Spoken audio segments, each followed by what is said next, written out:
What if I told you that the reason you struggle with lukewarmness and lack of discipline in your spiritual life is because you don't know why you're a Christian in the first place? Yes. The truth is that every single person has their own personal reason for deciding or choosing to be a Christian in the first place. For some, it's because of they have known God or they know God as the one who blesses humanity and mankind with wealth and influence and provision, and to sum it up with physical and material blessing, and so they're only interested in receiving from this God.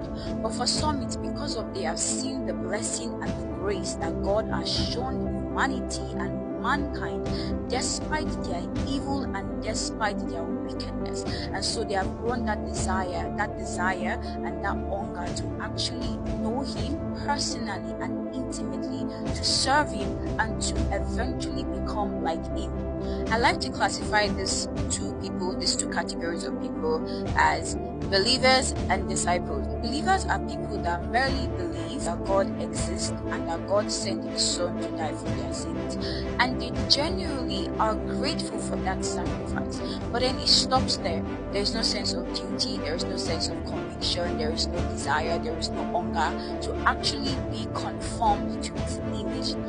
Disciples, on the other hand, are devoted followers of our Lord Jesus.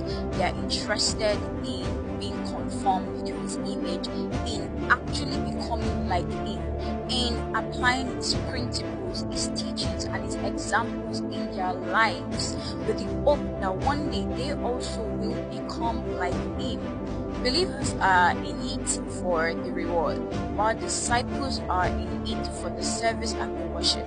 And don't get me wrong, we all start at the stage of believership, right? We all start as believers, but we are not expected to remain there. We're expected to actually answer the high calling of discipleship and go through the necessary process to actually become like Christ. And so when it comes to lukewarmness and lack of discipline in our spiritual life, it usually ties down to our why of being Christian. And so if your reason, and you have to be honest with yourself, if your reason for becoming a Christian is to receive from God, maybe you're interested in the wealth and the influence of physical blessing, let's say marriage or children, if you're interested, if that is the only reason why you are in Christianity, then things like Bible study, things like praying, things like intercession, things like praying in the Spirit, things like service will be difficult for you.